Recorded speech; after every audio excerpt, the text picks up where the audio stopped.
नमस्कार दोस्तों, एक बार फिर आप सभी का स्टडी 91 परिवार में बहुत बहुत स्वागत है। सभी को एक बार जय हिंद, वंदे मातरम। तो चलिए दोस्तों, शुरुआत करते हैं आज के सेशन की। और आज संडे स्पेशल है और संडे स्पेशल में आज हम लोग जो है आप सबके सामने प्रैक्टिस सेट जो है मॉक टेस्ट का 19वां लेकर आए हैं। 18 आपने जो है कल की क्लास में पढ़ा था और आज हम लोग जो है मॉक टेस्ट 19 को लेकर चलेंगे।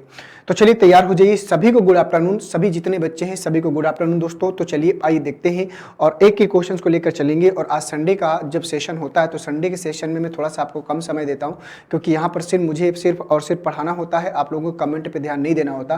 तो इसलिए उस हिसाब से जो है चीज़ों को लेकर चलेंगे।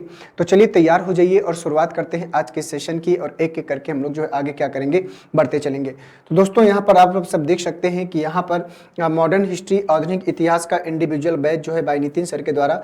तो यहाँ पर देख सकते हैं, अगर आप मॉडर्न हिस्ट्री का बैच लेना चाहते हैं, वीडियो एग्जाम का जो है आप यहाँ पर जो बैच लेना चाहते हैं तो आप लोग जुड़ सकते हैं। तो आइए चलते हैं सीधे क्वेश्चनों की तरफ और देखते हैं कि क्वेश्चन नंबर पहला क्या है और यहाँ पर हमसे जो है किस प्रकार के क्वेश्चन पूछे जाते हैं। तो क्वेश्चन नंबर 1 को आप लोग ध्यान से देखेंगे। क्वेश्चन नंबर 1 कह रहा है कि धनुष पूर्व दिशा की ओर यात्रा करता है, विश्व उत्तर दिशा की ओर यात्रा करता है, गीता और तानिया विपरीत दिशा में यात्रा करती है, तानिया धनुष के दाईं ओर यात्रा करती है। तो नीचे दिया गया कौन सा विवरण निश्चित रूप से सही होगा। क्वेश्चन बहुत अलग प्रकार का है, लैंग्वेज बहुत अच्छी है। अब देखना यह है कि आप लोग इस प्रश्न को सही सॉल्व कर पाते हैं कि नहीं। तो प्रश्न का है कि धनुष जो है पूर्व दिशा की ओर यात्रा करता है और विश्व उत्तर दिशा की ओर यात्रा करता है। तो इस प्रकार से पहले आपको इसके डायग्राम को बनाना पड़ेगा और एक प्रकार से आपको लेकर चलना पड़ेगा। तो चलिए कोशिश करिए। तो प्रश्न कहा कि धनुष जो है वो पूर्व दिशा की ओर यात्रा करता है। तो मान लीजिए यहां से इस प्रकार से, तो इस साइड में यात्रा कौन करेगा, धनुष। तो यहां पर जो यात्रा करता है ये धनुष पूर्व दिशा की ओर यात्रा करता है। अब इसके बाद आगे बढ़े तो फिर प्रश्न बोला है कि विश्व उत्तर दिशा की ओर यात्रा करता है। तो इसी पॉइंट से क्या करेगा, विश्व जो है उत्तर दिशा की ओर यात्रा करेगा। तो यहाँ पर कौन आएगा, विश्व उत्तर दिशा की ओर यात्रा करता है। गीता और तानिया विपरीत दिशाओं में यात्रा करती हैं, तानिया धनुष के दाईं ओर यात्रा करती है। तो जो तान्या है वो धनुष के क्या करती है, दाईं ओर यात्रा करती है। तो यहाँ पर ये हो जाएगी तान्या धनुष के दाईं ओर यात्रा करती है। अब प्रश्न बोला क्या है कि गीता और तानिया क्या करती है, विपरीत दिशा में यात्रा करती हैं। तो इसका मतलब ये हुआ कि अगर तानिया इधर आएगी तो गीता किधर जाएगी, ऊपर की ओर जाएगी। तो यहाँ पर कौन आ जाएगी, गीता। तो गीता और तानिया विपरीत दिशा में, एक दक्षिण में तो एक किधर जाएगी, उत्तर दिशा की ओर जाएगी। तो कुछ इस प्रकार से आपका डायग्राम बनेगा। अब इसके बाद आपको जो है ये देखना है, हमसे पूछा क्या है। तो कह रहा है कि नीचे दिया गया कौन सा विवरण निश्चित रूप से सही है। अब इसको आप चेक करके बता दें कि कौन सा निश्चित रूप से सही है। तो कह रहा है कि विश्व और गीता विपरीत दिशाओं में यात्रा करते हैं। तो विश्व और गीता विपरीत दिशाओं में नहीं है, दोनों उत्तर की ओर जा रहे हैं। तो इसका मतलब सेम दिशा में होंगे। कह रहा है कि गीता पश्चिम की ओर यात्रा करती है, तो गीता उत्तर की ओर यात्रा करती है। तो ये भी गलत हुआ, ये भी गलत हुआ। विश्व और गीता एक ही दिशा में यात्रा करते हैं, बिल्कुल ये बात सही है कि विश्व और गीता दोनों उत्तर दिशा की ओर यात्रा कर रहे हैं। तानिया उत्तर की ओर यात्रा कर रही है। तो आप सब देख सकते हैं कि जो तानिया है वो दक्षिण दिशा की ओर यात्रा कर रही है। तो क्वेश्चन नंबर 1 का जो आंसर आएगा दोस्तों, ऑप्शन नंबर सी। और सी कहाँ जाएगा, तीसरे में।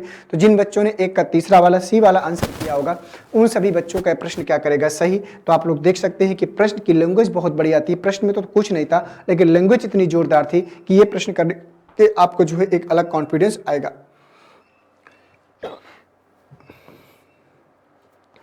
क्वेश्चन कह रहा है कि एक आयताकार ब्लॉक जिसका आयाम 4 × 6 × 8 सेंटीमीटर है को यदि 2 सेंटीमीटर आयाम वाले छोटे घनों में परिवर्तित कर दिया जाए तो कुल घन कितने प्राप्त होंगे, ये आपको बताना है। तो बताइएगा कि इस प्रश्न का सही आंसर क्या होगा। कोशिश करिए और बताइए कि क्या आएगा इस प्रश्न का सही आंसर।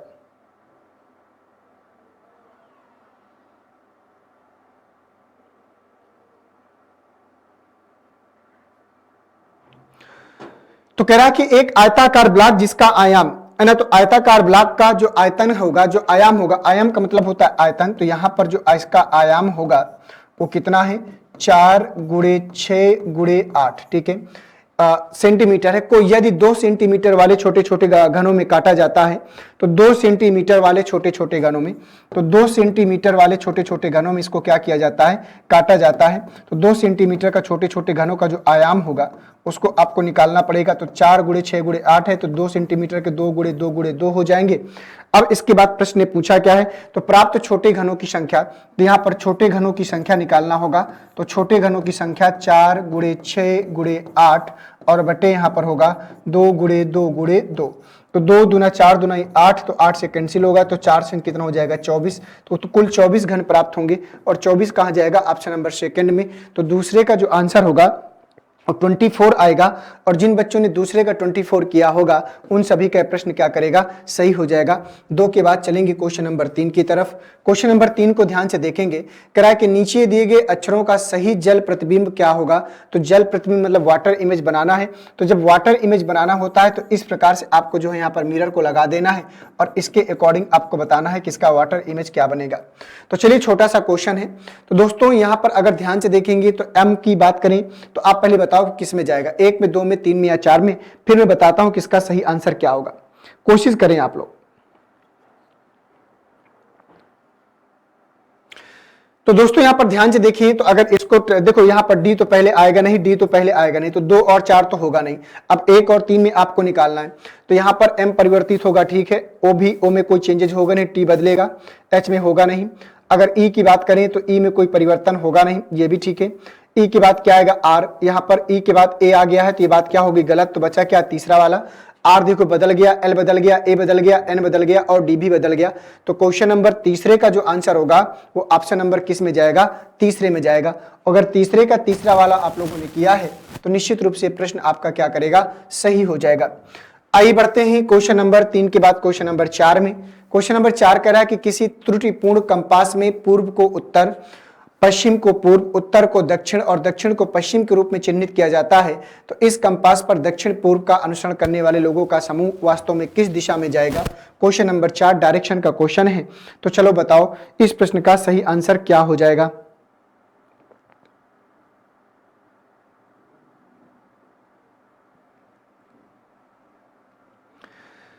कोशिश करिए भैया और बताइए। इसके लिए प्रश्न को, ऐसे प्रश्नों को सॉल्व करने के लिए आपको सबसे पहले एक डायरेक्शन का पूरा कंप्लीट साइन बनाना पड़ेगा। उसी के अकॉर्डिंग चीजों को आपको यहाँ पर समझ में आएगी। ये दिशा आपकी उत्तर है, ये दिशा आपकी दक्षिण है, ये दिशा आपकी पूरब है और ये दिशा आपकी क्या है, पश्चिम है। और ये जो दिशा हो जाएगी दोस्तों, ये उत्तर पूरब, इसको हम लोग क्या बोलते हैं, दक्षिण पूरब, इसको हम लोग क्या बोलते हैं, दक्षिण पश्चिम, और इसको हम लोग क्या बोलते हैं, इसको हम लोग बोलते हैं उत्तर पश्चिम। ठीक है, इस प्रकार से चीजें हमारी यहां पर जाएंगी। अब इसके बाद इसको ध्यान से देखा जाए तो कह रहा है कि किसी त्रुटिपूर्ण कंपास में पूर्व को उत्तर, तो अगर दोस्तों पूरब को उत्तर कहना है तो पूरब से उत्तर जाने के लिए यहां से आप ध्यान से देखेंगे तो 90 डिग्री कौन से वाइज, क्लॉकवाइज। तो 90 डिग्री क्लॉकवाइज। अब जितना भी आगे यहां पर दिशाओं में परिवर्तन होगा 90 डिग्री क्लॉकवाइज ही होगा। एक बार अगर चलेगा जितना, उतना ही हर बार चलता है। उसने बोला है उत्तर को दक्षिण। अब प्रश्न बोला है कि पूरब को उत्तर बोल रहा है, उत्तर को दक्षिण बोल रहा है। अब उत्तर को दक्षिण बोल रहा है, बढ़िया है। पूर्व को उत्तर बोला है, उत्तर को दक्षिण बोला है। अब यहां पर उत्तर को दक्षिण बोलने के लिए 180 डिग्री चल रही है, यहां तो चेंज कर दिया भाई। चलो ठीक है, आगे देख लेते हैं। दक्षिण को पश्चिम, अब क्या बोल रहा है कि दक्षिण को पश्चिम बोला जाता है, तो दक्षिण को पश्चिम में चिन्हित किया जाता है। तो इस कंपास पर दक्षिण पश्चिम पूर्व का अनुसरण करने वाला, तो दोस्तों यहां पर एक काम करते हैं, इस प्रकार से नहीं करेंगे, ये प्रश्न कुछ अलग प्रकार से है, तो उसके अकॉर्डिंग आपको ध्यान से देना है। पूर्व का अनुसरण करने वाले लोगों का समूह वास्तव में किस दिशा में जाएगा। तो चलो देख लेते हैं, कुछ ऐसे बनाते हैं इसको। ठीक है, उसने कहा है कि किसी त्रुटिपूर्ण कंपास में पूरब को उत्तर, तो यहां पर पूर्व की जगह में क्या आएगा, उत्तर आ जाएगा। पूरब को उत्तर और पश्चिम को पूर्व, तो पश्चिम को क्या बोला जाता है, पूरब बोला जाता है, तो पश्चिम को पूर्व बोला जाता है। उत्तर को दक्षिण बोला जाता है, तो यहां पर दक्षिण आएगा। और इसके बाद दक्षिण को पश्चिम बोला जाता है, तो दक्षिण को पश्चिम बोला जाता है, तो यहां पर क्या आएगा, पश्चिम आएगा। ठीक है, तो कह रहा है चिन्हित किया जाता है। तो इस कंपास पर दक्षिण पूर्व का अनुसरण करने वाले लोगों का समूह वास्तव में किस दिशा में जाएगा। तो दोस्तों अगर ध्यान से देखें तो दक्षिण पूर्व का अनुसरण करने वाला समूह ये होता है। वास्तविक रूप में दक्षिण पूर्व दिशा ये होती है, लेकिन अब इस प्रश्न के अकॉर्डिंग देखा जाए तो ये जो दिशा आपकी हो गई है अब ये उत्तर पश्चिम में कन्वर्ट हो गई है। तो उत्तर पश्चिम कहाँ जाएगा, ऑप्शन नंबर सेकंड में। तो चौथे का जो आंसर होगा वो सेकंड वाले में जाएगा। ठीक है, उसने कहा तो इस कंपास पर दक्षिण पूर्व का अनुसरण करने वाले, तो दोस्तों हम सबको पता है कि दक्षिण पूर्व दिशा ये वाली होती है, लेकिन हम जब प्रश्न के अकॉर्डिंग देखेंगे तो अब दक्षिण पूर्व किस में बदल गया है, उत्तर पश्चिम में बदल गया है। तो क्वेश्चन नंबर 4 का जो आंसर होगा वो सेकंड वाले में जाएगा। किस में जाएगा, 4 का सेकंड वाले में जाएगा। तो 4 के बाद चलेंगे क्वेश्चन नंबर 5 की तरफ। क्वेश्चन नंबर 5 को आप लोग ध्यान से पढ़ेंगे और बताएंगे कि 5 का सही आंसर क्या होगा। करा कि सिवाय एक के निम्नलिखित 5 शब्दों में से सभी एक समूह से एक ही समूह से हैं, उस अलग शब्द को पहचाने जो समूह का नहीं है।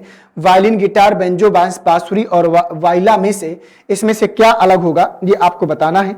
तो चलिए बताइए, कोशिश करिए कि क्या आएगा क्वेश्चन नंबर 5 का सही आंसर।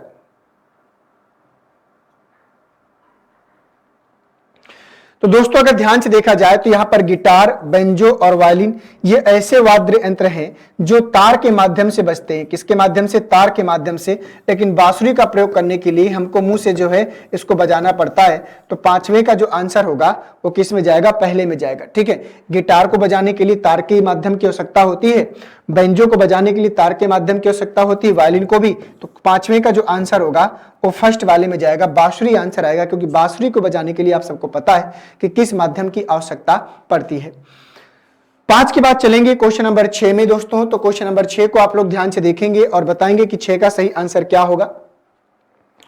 क्वेश्चन नंबर 6 कह रहा है कि सवाल है आपका, एक सवाल यह है कि कक्षा में कितने छात्र हैं, तो आपको बताना है। तो यहां पर इस सवाल का जवाब देने के लिए क्या ये अकेले पर्याप्त है, क्या दूसरा अकेले पर्याप्त है, या फिर दोनों मिलकर साथ में पर्याप्त है, या फिर दोनों मिलकर साथ में भी उत्तर देने के लिए पर्याप्त नहीं है। तो चलो कोशिश करो और बताओ कि इसका सही आंसर क्या हो जाएगा। कहता है कि हरिता कक्षा की लड़कियों में से शीर्ष से 10वें स्थान पर है। तो अब प्रश्न कह रहा है कि हरिता कक्षों की लड़कियों में से, ठीक है, तो हरिता कक्षा की लड़कियों में से शीर्ष से 10वें स्थान पर है हरिता। तो ये अकेले प्रश्न का उत्तर देने के लिए पर्याप्त नहीं कि कक्षा में कितने छात्र हैं।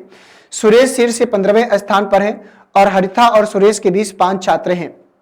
अब बताओ क्या दूसरा अकेले प्रश्न का उत्तर देने के लिए पर्याप्त होगा, आपको बताना है क्या दूसरा प्रश्न का उत्तर देने के लिए अकेले पर्याप्त होगा, ये आपको सोचकर बताना है। तो दोस्तों यहां पर ध्यान से देखिए, तो सुरेश शीर्ष से 15वें स्थान पर है, तो इसको ध्यान से देखेंगे तो प्रश्न बोला है कि सुरेश शीर्ष से 15वें स्थान पर।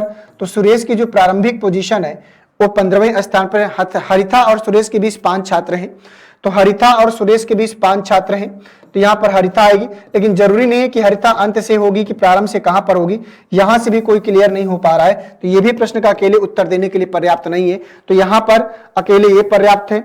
और इसके बाद बोला है कि फर्स्ट और सेकंड पर्याप्त नहीं, बिल्कुल। तो दोनों कथन फर्स्ट और सेकंड में दिए गए तथ्य इसका सवाल का जवाब देने के लिए पर्याप्त नहीं होंगे। क्यों ऐसा मैं बोल रहा हूं, ऐसा इसलिए बोल रहा हूं क्योंकि यहां पर पहला और दूसरे को मिलाने पर भी हम उत्तर को नहीं फाइंड आउट कर पाएंगे। तो यहां पर दोस्तों क्वेश्चन जो आएगा, क्योंकि उसने कहा कि हरिता कक्षा की लड़कियों में शीर्ष स्थान पर है और यहां पर छात्र हैं टोटल, यहां पर सुरेश छात्र है, तो लड़कियों का प्लेस बताया है, तब भी दोनों की कंडीशन नहीं मिल पाएगी, तो यहां पर सेकंड वाला जाएगा। ये कुछ ऐसे प्रश्न होते हैं जो आप अगर वाकई में पढ़ाई किए, मेहनत किए, तो आप बगैर सॉल्व किए भी इनका दिमाग में कर सकते हो कि अगर इसकी इतना डाटा नहीं दिया है तो प्रश्न करने में मुश्किल होता है, तो डाटा निकालना असंभव हो जाएगा। ठीक है ना। तो बढ़ते हैं क्वेश्चन नंबर 6 के बाद क्वेश्चन नंबर 7 में। क्वेश्चन नंबर 7 दोस्तों सीरीज का क्वेश्चन है, इसको आप लोग ध्यान से पढ़ेंगे और बताएंगे। तो अगली सीरीज क्या आएगी, 6, 3, 4, 13, 82। अगली सीरीज आपको बताना है कि क्या आएगी इसकी।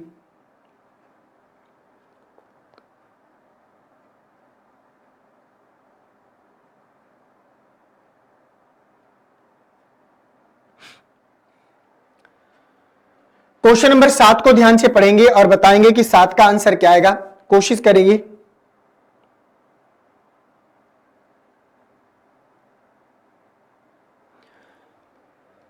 तो दोस्तों यहां पर ध्यान से देखा जाए तो अगर 6 से 3 लाना है तो 6 में 1 का गुणा करा दो और 3 यहां पर कम कर दो। ठीक है, तो 6 में 1 का गुणा कराया तो 6 का नम 6 और 6 में 3 कम किया तो 3 आएगा। ठीक है, अब इसको ध्यान से देखेंगे, अब इसको थोड़ा सा ध्यान से देखेंगे।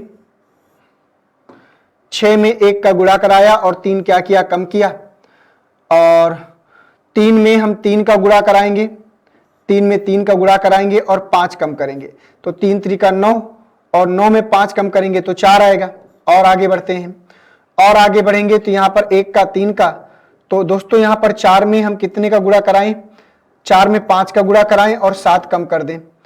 तो 4 में 4 पंच 20, 20 में 7 कम किया कितना आएगा 13। और आगे बढ़े तो और आगे बढ़े तो 13 में अगर हम 7 का गुणा कराएं और 9 कम कर दें तो 13 सत्ते 91, और 91 में 9 कम करेंगे तो 82 आएगा। ठीक है, ये भी बात सही है। अब इसके बाद यहाँ पर 9 में 9 का गुणा करा दें 82 में और 11 कम कर दें तो 9 दूना कितना हो जाएगा 18, 9 8 72 और 1 73 माइनस 11, 8 में 1 गया 7, 3 में 1 गया 2, तो 727 आएगा। और 727 कहाँ है, ऑप्शन नंबर 4 में। तो क्वेश्चन नंबर 7वें का जो आंसर होगा वो 727 और ऑप्शन नंबर 4 में रखा हुआ है। तो सीरीज थोड़ा सा ठीक ठाक था, उतना भी ठीक नहीं था कि आप लोग कर नहीं सकते थे।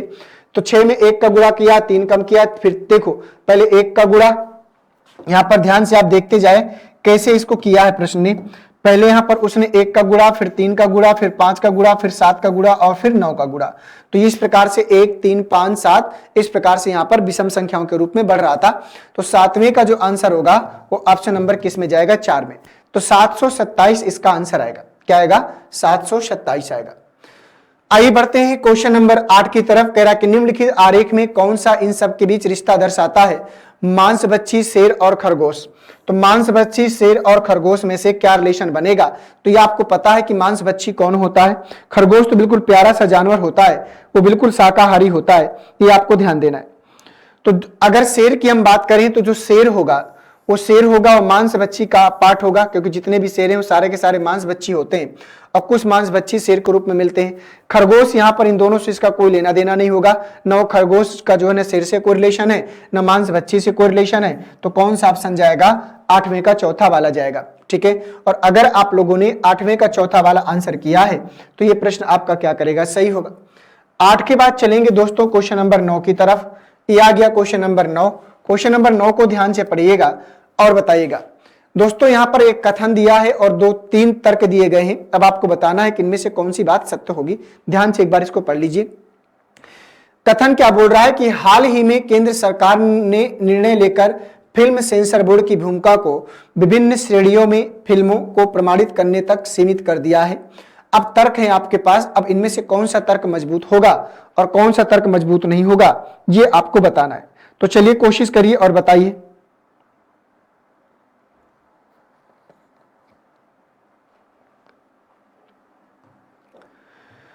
तो ऐसे प्रश्नों की लैंग्वेज को पहले एक बार अच्छे से पढ़ लिया करिए, कोई जल्दबाजी नहीं होता, क्योंकि प्रश्न सदैव आप लोगों के लिए चैलेंजिंग होते हैं।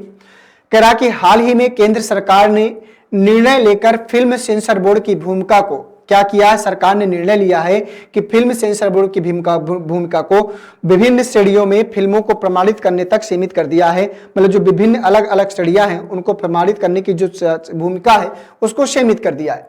समाज के नैतिक संरचना की रक्षा करना सरकार का एक दायित्व है। कह रहा कि समाज के नैतिक संरचना की रक्षा करना सरकार का एक दायित्व है। इस कर्तव्य के निर्वहन का एक तरीका फिल्म सेंसरशिप है। इस कदम के जरिए सरकार अपनी जिम्मेदारी से पीछे हट जाएगी। ठीक है, इस कदम के जरिए सरकार अपनी जिम्मेदारी से पीछे हट जाएगी। तो उसने बोला क्या है कि यहां पर समाज की नैतिक संरचना की रक्षा करना सरकार का दायित्व है। बिल्कुल दायित्व है, क्योंकि तभी संसार जो है सरकार ने एक सेंसर बोर्ड का गठन किया है कि जो फिल्में बनती हैं पहले सेंसर बोर्ड उसको पास करता है कि फिल्म कोई आपत्तिजनक तो नहीं है, और जब सेंसर बोर्ड पास कर देता है तब जाके फिल्म जो है हम लोगों के पास, दर्शकों के सामने आती है। अगर सेंसर बोर्ड पास नहीं करता तो फिल्म में बैन लग सकता है, कुछ कटिंग करना पड़ता है। तो यहां पर उसने बोला कि इस कर्तव्य के निर्वहन का एक तरीका है, बिल्कुल यहां एक तरीका है और तरीका है फिल्म सेंसरशिप। इस कदम के जरिए सरकार अपनी जिम्मेदारी से पीछे हट जाएगी। तो यहां पर तर्क का जो आंसर होगा पहला वाला सही होगा। कई क्षेत्रों में उन्नत अर्थव्यवस्था के विशिष्ट समूह में भारत शामिल हो रहा है। उन देशों की तरह इसे भी पुरातन प्रथाओं में छुटकारा पाना चाहिए। यहां पर ऐसी कोई बात नहीं की गई कथन में।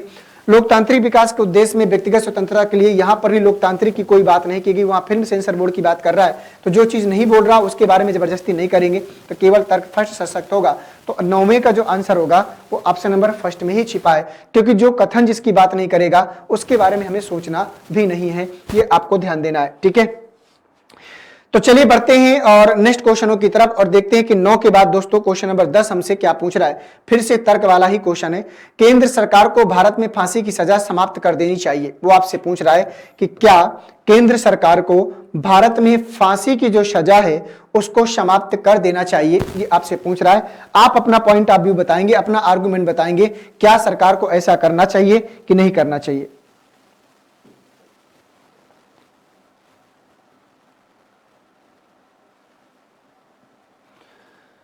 तर्क कह रहा है कि हमेशा के लिए मौत की सजा हटा डालने से पूर्व नियोजित जघन्य अपराधों के दोषियों में इस तरह के अपराधों में बार बार लिप्त होने का साहस बढ़ा देगा।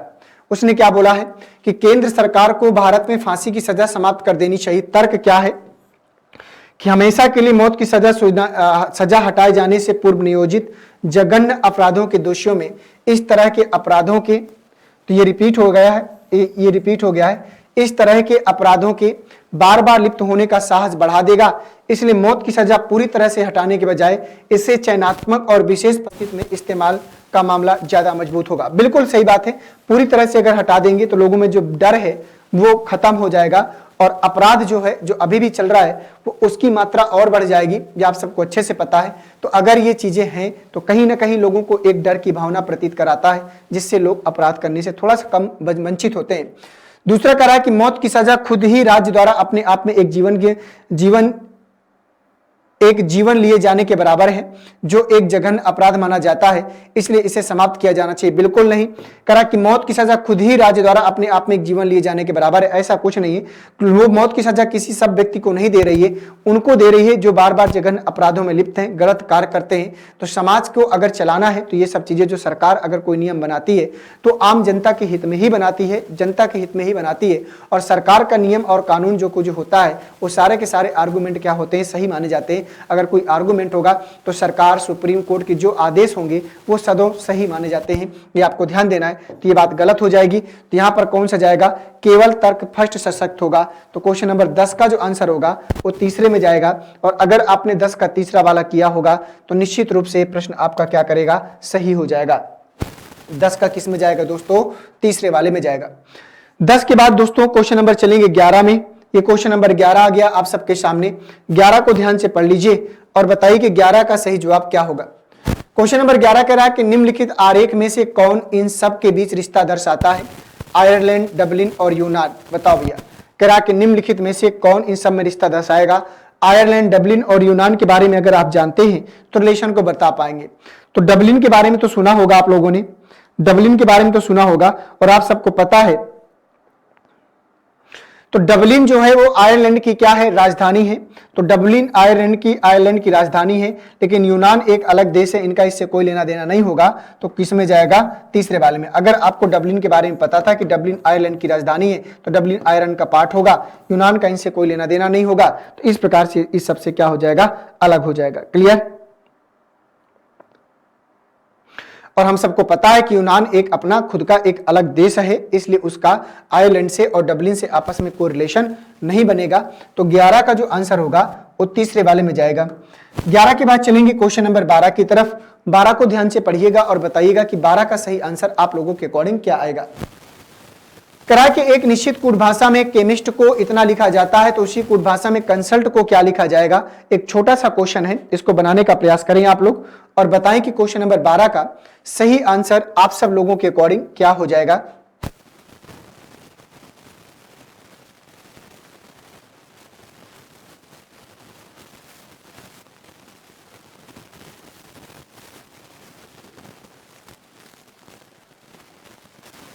तो यहां पर आप लोगों ने देख लिया होगा, अगर सी से बी में जाना है तो अगर सी से बी में जाना है तो सी में अगर हम एक कम कर दें और 8 में एक जोड़ दें तो 9 होगा, 5 में एक कम कर दें तो 4 होगा, 13 में एक जोड़ दें तो 14, 9 में एक घटा दें तो 8, 19 में अगर एक जोड़ देंगे तो 20 और 20 में अगर एक घटा देंगे तो 19 आएगा।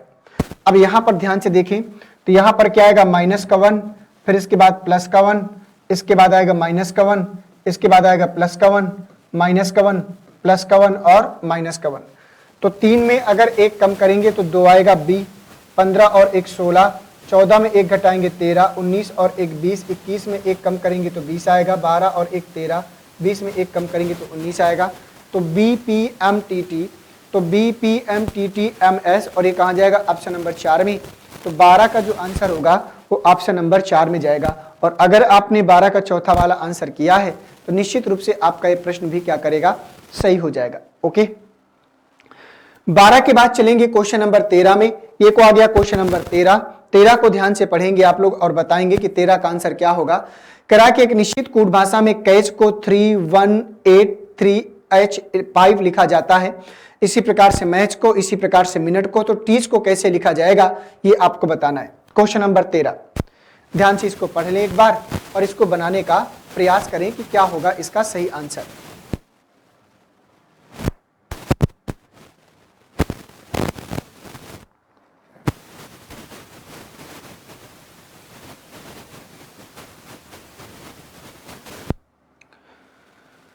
कह रहा है कि एक निश्चित कोड भाषा में कैच को इतना लिखा जाता है। देखो यहां पर क्या किया गया है कि एक अक्षर का एक कोड फिक्स किया गया है। मुझे उम्मीद है जैसे यहां पर सी का उसकी पोजीशन के अनुसार सी का कोड 1 है, 3 है, ए का कोड 1 है, टी का कोड 8 है, सी का कोड 3 है और एच का कोड कितना है? 5 है। अब देखो यहां पर जैसे सी के लिए 3 का प्रयोग किया है तो यहां पर भी सी के लिए 3 है और एच के लिए 5 है, ए के लिए यहां पर भी 1 है। तो इस प्रकार से हमको कॉपी करना है, तो चलो कॉपी करते हैं। तो टी के लिए कोड क्या है? तो टी के लिए कोड क्या है? 8, तो यहां पर 8 आएगा। ई की अगर बात करें तो ई के लिए कोड क्या है? तो ई के लिए कोड क्या है? 7, तो यहां 7 आएगा। ए के लिए 1 है, सी के लिए कितना है? 3 है और एच के लिए कितना है? 5। तो 87135 आएगा और 87135 कहां जाएगा? ऑप्शन नंबर 4 में। तो क्वेश्चन नंबर 13 का जो आंसर होगा वो ऑप्शन नंबर 4 में जाएगा। तो यहां पर क्या किया गया था कि एक अक्षर का एक कोड फिक्स किया गया था, वो भी उसकी पोजीशन के अनुसार, ये आपको ध्यान देना है। तो चलिए बढ़ते हैं नेक्स्ट क्वेश्चन की तरफ, क्वेश्चन नंबर 14 की तरफ। क्वेश्चन नंबर 14 कह रहा है कि एक कूट भाषा में यदि टेबल को VEDNI लिखा जाता है, चेयर को EJEOT लिखा जाता है, तो उसी कूट भाषा में बेंच को कैसे लिखा जाएगा? ये है क्वेश्चन नंबर 14। तो आपको बताना है कि बेंच को कैसे लिखा जाएगा।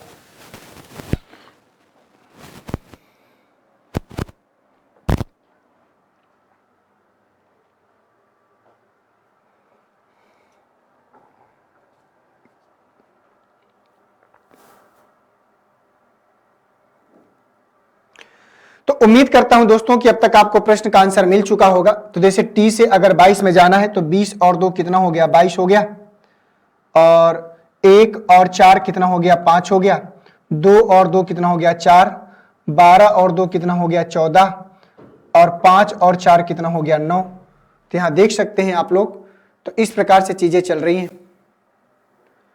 तो यहां पर देखें 1 और 4 5, 2 और 2 4, 12 2 14 और 5 और 4 9। तो यहां पर देखें तो 3 और 2 कितना हो गया? 5, 8 और 2 कितना हो गया? 10, और 1 और 4 कितना हो गया? 5। इसके बाद क्या आएगा? 9,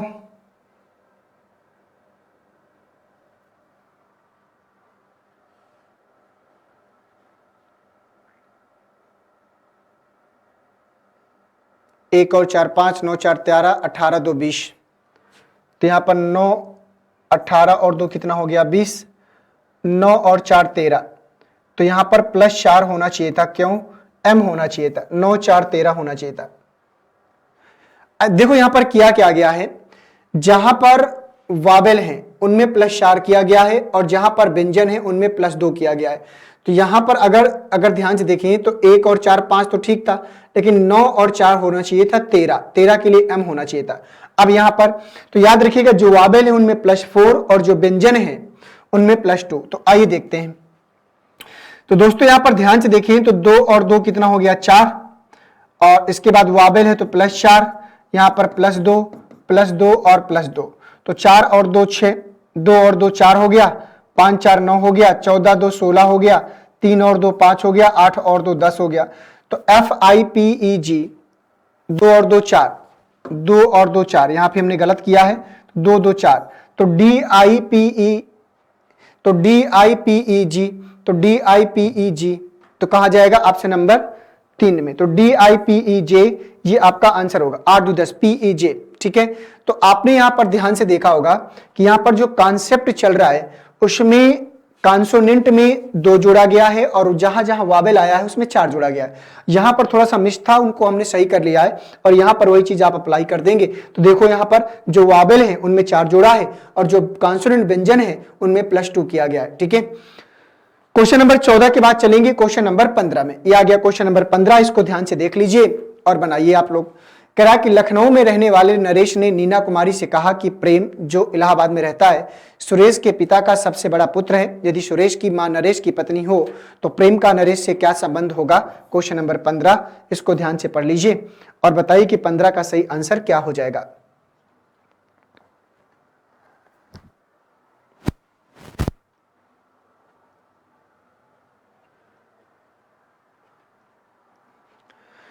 कह रहा कि लखनऊ में रहने वाले नरेश ने नीना कुमारी से कहा, मतलब लखनऊ में रहने वाला जो नरेश है वो नीना कुमारी से कहा कि प्रेम जो इलाहाबाद में रहता है सुरेश के पिता का सबसे बड़ा पुत्र है।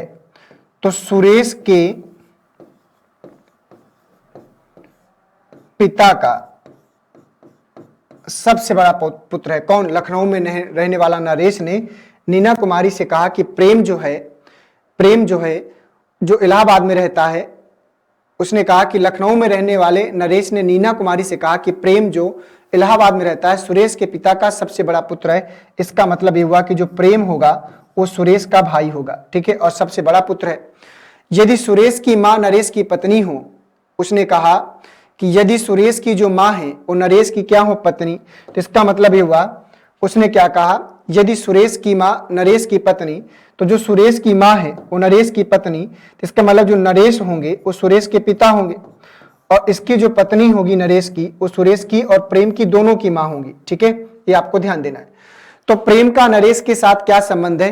तो प्रेम नरेश का पुत्र हो जाएगा और पुत्र कहां जाएगा? ऑप्शन नंबर फर्स्ट में। तो 15 का जो आंसर होगा वो ऑप्शन नंबर फर्स्ट में जाएगा। तो प्रेम नरेश का क्या है? पुत्र। और जिन बच्चों ने पुत्र आंसर किया है उन सभी का ये प्रश्न क्या करेगा? सही हो जाएगा। तो ये बहुत बड़ा क्वेश्चन नहीं था, ये एक ऐसा क्वेश्चन था जिसको आप लोग कर सकते थे बगैर किसी प्रॉब्लम के। ठीक है, चलिए तो आइए बढ़ते हैं क्वेश्चन नंबर 15 के बाद क्वेश्चन नंबर 16 की तरफ और देखते हैं कि 16 यहां पर हमसे किस प्रकार का क्वेश्चन पूछता है। यह अपनी हिंदी की किताब है और ये स्पेशल इंडिविजुअली हिंदी की ही बुक है और इसके बाद RO ARO की यहां पर बुक है। इसके बाद स्टैटिक जीके की, पेट की जो है संपूर्ण अध्ययन सामग्री कंप्लीट बुक है। इसके बाद यहां पर पेट का प्रैक्टिस सेट का भी बुक लॉन्च है। वीडियो का आपका किताब है और वीडियो का मॉक टेस्ट भी यहां पर आपको प्रोवाइड किया गया है। तो बढ़ेंगे सीधे नेक्स्ट क्वेश्चन की तरफ, क्वेश्चन नंबर 16 में। अप्रैल महीने का पहला दिन बुधवार है तो उसी वर्ष में मई माह की पहली तारीख को सप्ताह का कौन सा दिन होगा? बताइए। क्वेश्चन नंबर 16 का आंसर बताइए, क्या आएगा इस प्रश्न का सही आंसर?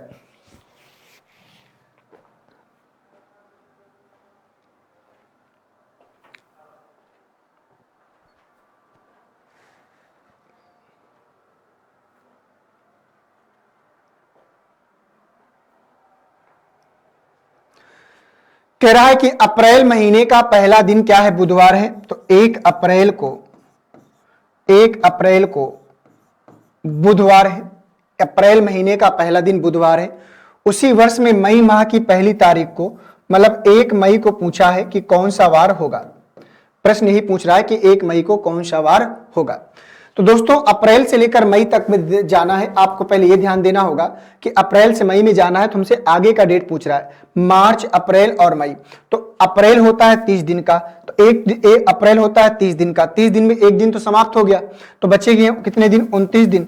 और मई का एक दिन, तो 29 और एक कितना हो गया? 30, 30/7 कितने और ले जाए? 2। तो आपको बुधवार से 2 दिन आगे जाना है। तो बुधवार से 2 दिन आगे जाएंगे तो वेडनेसडे के बाद क्या आएगा? थर्सडे, और थर्सडे के बाद क्या आएगा? फ्राइडे।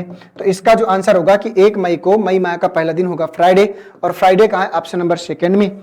और जिन बच्चों ने फ्राइडे आंसर किया होगा उन सभी का यह प्रश्न क्या करेगा? सही हो जाएगा, फ्राइडे आएगा ना दोस्तों। क्वेश्चन नंबर 16 का जो आंसर होगा वो फ्राइडे आंसर आएगा। आइए बढ़ते हैं क्वेश्चन नंबर 16 के बाद क्वेश्चन नंबर 17 में।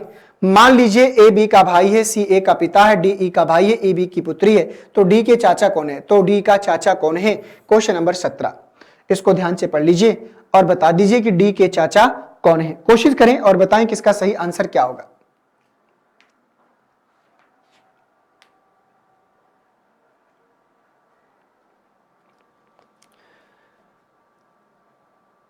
डायग्राम को बनाने का प्रयास करें और जब तक डायग्राम नहीं बना पाएंगे तब तक प्रश्न आपका नहीं होगा, ये आपको ध्यान देना है। तो चलिए, आप लोग, उम्मीद करता हूं कि अब तक आप लोगों ने आंसर देना शुरू कर दिया होगा। तो प्रश्न ने क्या बोला है, ध्यान से देखते हैं। प्रश्न कह रहा है कि ए बी का भाई है। तो जो ए है वो भाई है, और किसका भाई है, बी का। अब इसके बाद प्रश्न कह रहा है कि सी ए का पिता है। तो अगर सी ए का पिता है तो बी का भी पिता होगा, क्योंकि उसका भाई था। डी ई का भाई है, ई बी की पुत्री है। तो जो ई है वो पुत्री है किसकी, बी की। और यहां पर बोला है कि डी ई का भाई है। तो जो डी है वो किसका भाई है, ई का भाई। देखो, बी का जेंडर क्लियर नहीं, बी की दो संतानें तो हैं, ई और डी, लेकिन बी माता है कि पिता भी में कोई आइडिया नहीं है। तो कह रहा है कि डी का चाचा कौन है। अब डी का चाचा पूछ रहा है तो इसका मतलब है पिता का भाई चाचा होता है, तो बी को पिता मान लेंगे जिस हिसाब से प्रश्न पूछा है। तो डी के चाचा कौन हो जाएंगे, ए, है ना। और ए कहां जाएगा, ऑप्शन नंबर फर्स्ट में। तो 17 का जो आंसर होगा पहले वाले में जाएगा। कभी कभी क्या होता है कि जो प्रश्न का जो जेंडर होता है वो ऑप्शन से क्लियर होता है। जैसे प्रश्न के पूछने के तरीके से समझ में आ रहा है, उसने साफ साफ पूछा है कि डी का चाचा, तो चाचा का मतलब होता है पिता का भाई, और इसका मतलब है कि उसने बोला है कि बी को आप पिता मानिए, और पिता का भाई क्या होता है, चाचा। तो यहां पर आंसर आएगा ऑप्शन नंबर ए में। तो 17 का ए वाला जाएगा। और जिन बच्चों ने 17 का ए वाला आंसर किया होगा उन सभी का प्रश्न क्या करेगा, सही हो जाएगा। आइए बढ़ते हैं क्वेश्चन नंबर 18 में। ये आ गया क्वेश्चन नंबर 18। इसको ध्यान से देखेंगे आप लोग और बताएंगे कि 18 का सही आंसर क्या होगा। कह रहा है कि यदि 26 जनवरी 2015 को सोमवार रहा हो तो 2 अक्टूबर 2015 को कौन सा दिन होगा। ये भी चेंज इन मंथ का क्वेश्चन है। यहाँ पर 2015 वर्ष कॉमन है, अंतर कहाँ है, जनवरी और अक्टूबर महीनों में अंतर है। तो चलिए बताइए इसका आंसर क्या आएगा, रविवार, मंगलवार, शुक्रवार या फिर शनिवार। कोशिश करिए, समय थोड़ा सा ले लीजिए, लेकिन आंसर निकाल के बताइए।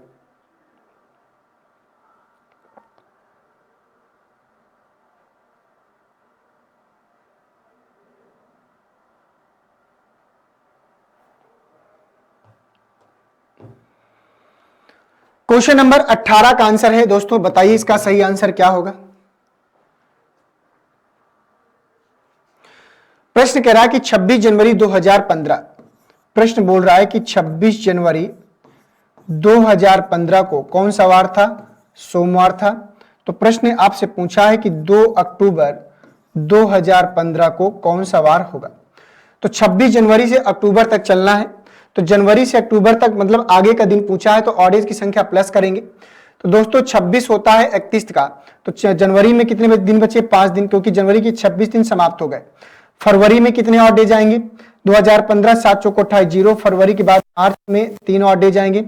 मार्च के बाद क्या आएगा, अप्रैल, अप्रैल के बाद मई, मई के बाद जून, जून के बाद जुलाई, जुलाई के बाद अगस्त, अगस्त के बाद सितंबर, और सितंबर के बाद अक्टूबर। कितने अक्टूबर तक, 2 अक्टूबर तक। तो 3 2 5 2 7 कैंसिल हो जाएगा, 3 2 5 2 7 कैंसिल हो जाएगा। तो 5 3 8 और 3 11, 11 ऑड डेज, 11/7। तो फाइनली कितने ऑड डेज आए, 4। तो मंडे से आपको 4 दिन क्या करना है, आगे जाना है। तो मंडे से 4 दिन आगे जाएंगे तो दोस्तों क्या आएगा, फ्राइडे, सैटरडे, संडे, और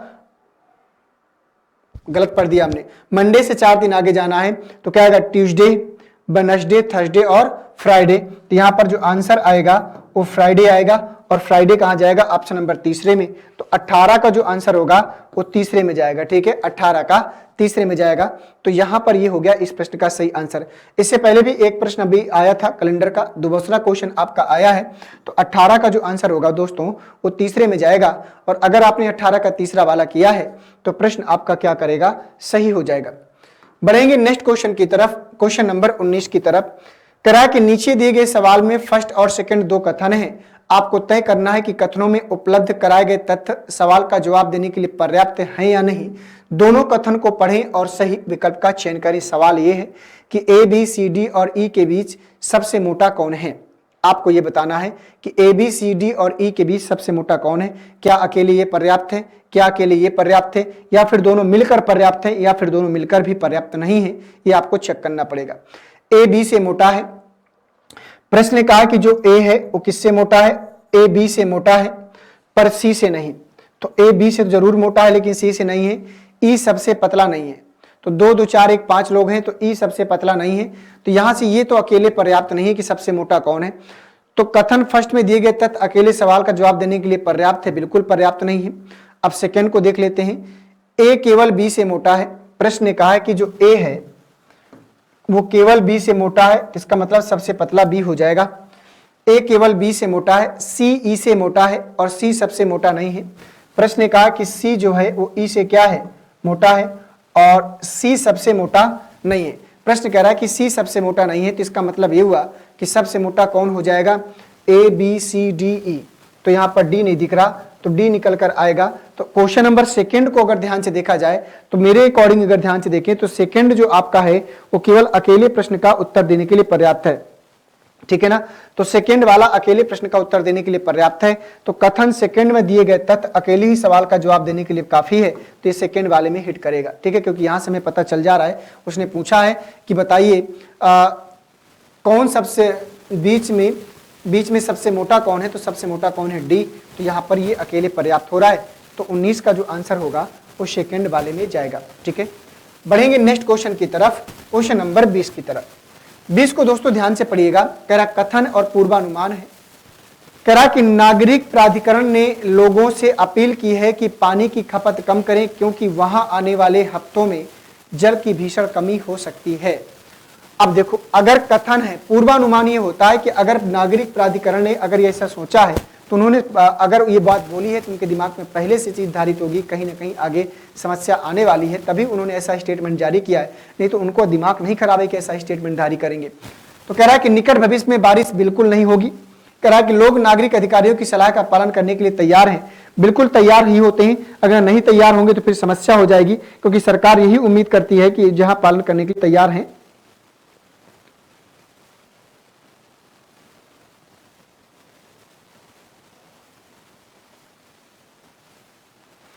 तो दोस्तों यहां पर कौन सा जाएगा, सेकंड वाला जाएगा कि लोग नागरिक अधिकारी की सलाह का पालन करने के लिए तैयार है। मैं आपको पहले से बता दिया हूं कि अगर नागरिक प्राधिकरण ने लोगों से अपील की है कि पानी की खपत कम करें क्योंकि वहां आने वाले हफ्तों में जल की भीषण कमी हो सकती है, क्योंकि उन्होंने अगर कोई स्टेटमेंट जारी किया है तो इसका मतलब है उनको ये उम्मीद है कि आप लोग उनकी बात को मानेंगे, क्योंकि यही समझकर सरकार कोई ना कोई स्टेटमेंट आपको जारी करती है। कह रहा है कि निकट भविष्य में बारिश बिल्कुल नहीं होगी। बारिश होगी कि नहीं होगी उसने ऐसा कुछ नहीं कहा कि पानी की समस्या है, पीने वाले पानी की समस्या है कि किसकी समस्या है, तो बारिश की यहाँ पर कोई जिक्र नहीं हुआ। ये वाला गलत होगा, यहाँ पर केवल सेकंड निहित होगा, केवल पूर्वानुमान सेकंड अंतर निहित है। उसने कहा कि पानी की खपत कम करें क्योंकि आने वाले हफ्तों में जल की भीषण कमी हो सकती है। कमी होने का और भी रीजन हो सकता है कि और भी कोई पॉइंट हो सकता है, इस वजह से उन्होंने ऐसी सूचना जारी की है आम लोगों के लिए। तो 20 का जो आंसर होगा वो तीसरे वाले में जाएगा, ठीक है। बढ़ते हैं नेक्स्ट क्वेश्चन की तरफ, क्वेश्चन नंबर 21 की तरफ। सवाल है कि 5 छात्र यू डब्ल्यू एक्स वाई और जेड के बीच परीक्षा में किसने सबसे कम अंक हासिल किए, बताओ भाई। 5 छात्रों में से सबसे कम अंक किसने हासिल किया, क्या अकेले ये पर्याप्त है या अकेले ये पर्याप्त है या दोनों मिलकर पर्याप्त है या फिर दोनों मिलकर पर्याप्त नहीं है। तो चलिए कोशिश करिए और बताइए इसका आंसर क्या आएगा। कोशिश करें दोस्तों और बताएं कि इस प्रश्न का सही आंसर क्या होगा। देखते हैं कितने बच्चे इसका सही आंसर कर पाते हैं।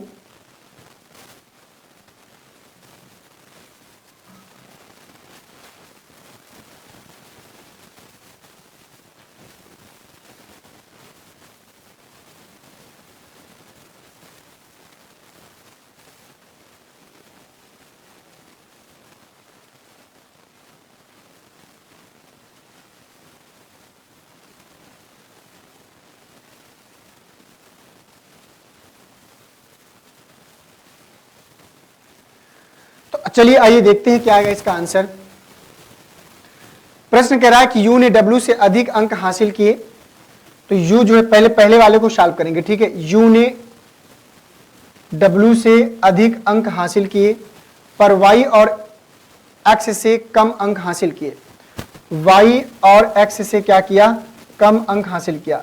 अब प्रॉब्लम यह है कि वाई और एक्स में किसने ज्यादा अंक हासिल किया। तो यहां पर दोस्तों अब यहां पर ध्यान से देखिए, अब यहां पर W हो गया तो 1 2 3 4 1 2 3 4 5 है। अब यहां पर जेड के बारे में पता नहीं है, उसने पूछा है कि सबसे कम अंक किसने हासिल किया, तो जेड अगर इधर आएगा तो सबसे कम अंक W हो सकता है, अगर जेड इधर आएगा, मतलब ये अकेले पर्याप्त नहीं है। तो कथन फर्स्ट में दिए गए तथ्य अकेले ही सवाल का जवाब देने के लिए पर्याप्त है, तो इसको आपको हटाना पड़ेगा। अब इसके बाद चलेंगे कथन सेकंड में, एक्स ने वाई से अधिक अंक हासिल किए। अब यहां पर एक्स ने वाई से अधिक अंक हासिल किए पर सबसे ज्यादा अंक हासिल नहीं किए, तो सेकंड भी अकेले पर्याप्त नहीं होगा। तो कथन फर्स्ट और सेकंड में और कठिन सेकंड में सवाल जो, तो चौथा वाला भी क्या हो गया, गलत। अब दोनों को मिलाते हैं। अब दोनों को मिला के देखेंगे तो x ने y से अधिक अंक हासिल किया। तो यहाँ पर ध्यान से देखते हैं, तो x ने क्या किया है, x ने y से अधिक अंक हासिल किया, क्योंकि यहाँ पर उसने कहा था कि y और x से कम अंक हासिल किया। किसने, u ने w से तो अधिक अंक हासिल किया है, पर y और x से कम अंक हासिल किया है। तो इस प्रकार से, और यहाँ पर उसने बोल दिया है कि x ने y से अधिक अंक हासिल किया पर सबसे ज्यादा अंक हासिल नहीं किया। तो इसका मतलब ये हुआ कि सबसे ज्यादा अंक हासिल कौन करेगा, फिर जड़ करेगा, और सबसे कौन करेगा, w। तो जब दोनों को मिला दोगे तो उत्तर मिल जाएगा। ठीक है, तो दोनों कथन फर्स्ट और सेकंड में दिए गए तथ्य इकट्ठे सवाल का जवाब देने के लिए काफी है, बिल्कुल काफी हो जाएगा। आंसर हमको मिल रहा है, तो 21 का जो आंसर होगा वो सेकंड वाले में चला जाएगा। ठीक है, 21 का किस में चला जाएगा, सेकंड वाले में चला जाएगा। आइए बढ़ते हैं दोस्तों 21 के बाद क्वेश्चन नंबर 22 में। क्वेश्चन नंबर 22 को आप लोग ध्यान से पढ़ेंगे और बताएंगे कि 22 का सही आंसर क्या होगा। अक्षरों और संख्याओं की निम्न की श्रृंखला में संख्याओं की गिनती और स्वरों की गिनती के बीच का अंतर। तो चलो बताओ भाई 22 का आंसर क्या होगा। अक्षरों और संख्याओं की निम्न की श्रृंखला में संख्याओं की गिनती और अक्षर मतलब नंबर ऑफ संख्या कितनी है, और इसके बाद स्वरों की गिनती, स्वर कितने हैं, दोनों का अंतर आपको बताना है कि क्या होगा। तो चलो बताओ भाई।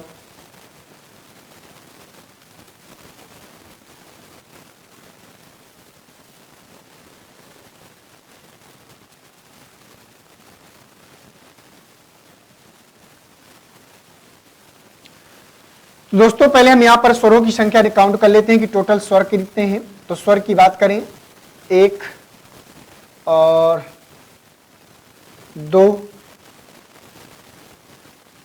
और इसके बाद ये 3, ये 4 और ये 5। तो स्वरों की संख्या कितनी है, 5।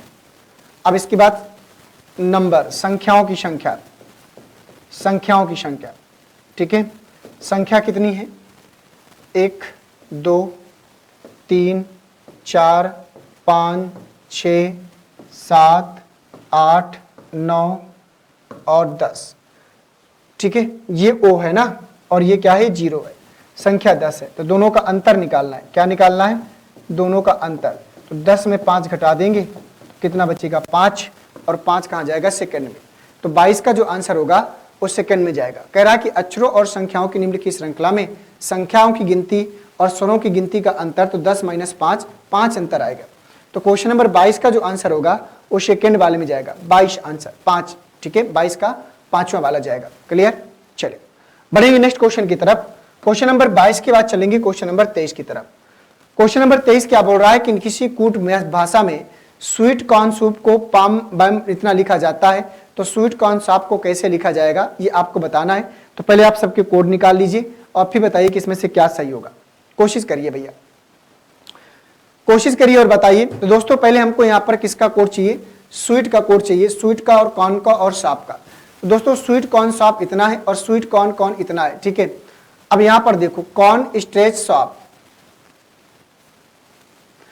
तो देखो कॉर्न यहां पर भी आया है पहले वाले में, कॉर्न यहां पर भी आया है दूसरे वाले में। ये समीकरण आपका 1 है और ये आपका समीकरण मान लीजिए 2 है, और इसके बाद ये समीकरण आपका क्या है, 3 है। अब समझ में आ जाएगा आसानी से। तो कॉर्न यहां पर भी है, कॉर्न यहां पर भी है और कॉर्न यहां पर भी है। ठीक है, अब यहां पर देखो पैम बैम और नैम, तो यहां पर क्या है, पैम बैम और लैम। तो देखो यहां पर इसमें अगर ध्यान से देखिए, इसमें पैम लैम। तो दोस्तों देखो यहां पर भी पैम है और यहां पर भी पैम है और यहां पर भी, यहां पर पैम नहीं है, इसको हटा लो भाई, फिर पैम को हटा लो, बैम को लेते हैं। ठीक है, तो यहां पर भी बैम आया है और यहां पर भी बैम आया है और यहां पर भी बैम आया, तो इसका मतलब कॉर्न का कोड जो होगा वो BAM होगा। ठीक है, अब इसके बाद स्वीट का कोड बच गया। जब बैम निकल गया तो स्वीट का कोड क्या होगा, पैम हो जाएगा। तो स्वीट का कोड क्या हो जाएगा, पैम हो जाएगा। ये स्वीट हो गया, ये स्वीट हो गया, तो स्वीट का कोड क्या हो जाएगा, पैम, PAM। अब यहाँ पर सॉप बच गया, क्या बच गया, सॉप। ठीक, अब सॉप आया कहाँ है, कॉर्न स्ट्रेच सॉप यहाँ पर आया है, तो स्टार्च यहाँ पर है, तो यहाँ पर स्टार्च यहाँ पर है, स्टार्च यहाँ पर है, तो क्या बच रहा है, लैम। तो लैम निकल जाएगा, तो यहाँ पर बचेगा क्या, तो यहाँ पर बचेगा हमको साप, साप के लिए क्या बचेगा, कैम बचेगा, KAM। अब ये देख लो, तो पैम बैम कैम आएगा। तो पैम बैम कैम ऑप्शन नंबर किस में जाएगा? सेकेंड में जाएगा। 23 का जो आंसर होगा वो सेकेंड में जाएगा। और अगर आपने 23 का सेकेंड वाला आंसर किया है तो निश्चित रूप से आपका ये प्रश्न क्या करेगा? सही हो जाएगा। 23 के बाद चलेंगे दोस्तों क्वेश्चन नंबर 24 की तरफ। करा कि श्रृंखला को पूरा करने के लिए सही विकल्प से रिक्त स्थान को क्या करना है? भरना है। अब चलो बताओ भाई, तो यहां पर ध्यान से देखिए तो A B C D E F, तो यहां पर आगे क्या आएगा? जी एच आएगा फिर, है ना? तो जी एच इसमें नहीं है, इसमें नहीं है, A B C D E F और इसके बाद जी एच और इसके बाद Z Y X W V U और यहां पर क्या आएगा? यहां पर क्या आएगा? टी एस, तो टी एस आएगा ये वाला। बस दिक्कत यहां पर क्या है? A B C D E F, तो यहां पर जी एच होना चाहिए था, एफ की जगह एच, ठीक है? एफ की जगह एच होगा, वो फाल्टिंग है थोड़ा सा। तो 24 का जो आंसर होगा वो चौथे वाले में जाएगा, ठीक है? एफ की जगह हमें क्या करना है? एच करना है, नहीं तो और कोई ऑप्शन तो मिल नहीं रहा। तो क्वेश्चन नंबर 24 का जो आंसर होगा तो क्या आएगा? जी एच टी एस आंसर आएगा। और अगर आपने जी एच टी एस आंसर बताया है तो प्रश्न आपका क्या करेगा? सही होगा, जी एच टी एस। क्लियर? 24 के बाद चलेंगे क्वेश्चन नंबर 25 में। श्रृंखला को पूरा करने के लिए सही विकल्प से रिक्त स्थान को भरे। तो श्रृंखला को पूरा करना है तो सही विकल्प से रिक्त स्थान को भरिए और बताइए।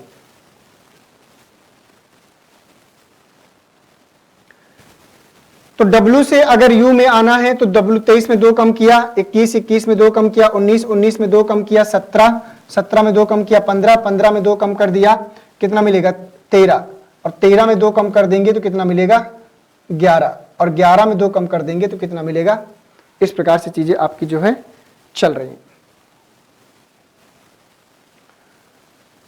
तो यहां पर M आएगा, M तो सभी में है, 4 2 6 2 8 2 10 2 12 12 2 14, तो M14 आएगा। क्या आएगा? M14, क्योंकि यहां पर देखो 4 2 6 2 8 2 10 2 12 2 14 14 2 16, M14। ये गलत हो गया, ये गलत हो गया, ठीक है? ये N14 है तो कौन सा जाएगा? चौथा वाला जाएगा। अब यहां पर देखें तो 3 2 5 2 7 2 9 2 11 11 2 13 13 के लिए फिर से M आएगा, इस प्रकार से यहां पर आएगा 3 2 5 2 7 2 9 2 11 11 2 13, यहां पर 13 आएगा। तो M14 M13, तो M14 और M13 कहां है? 25 का जो आंसर होगा वो ऑप्शन नंबर 4 में जाएगा। 25 का किस में जाएगा? ऑप्शन नंबर 4 में जाएगा। तो चलिए दोस्तों, आज की जो श्रृंखला थी 25 क्वेश्चनों की, उसको हम लोग यहाँ पर क्या किया? फाइनली कंप्लीट कर लिया है।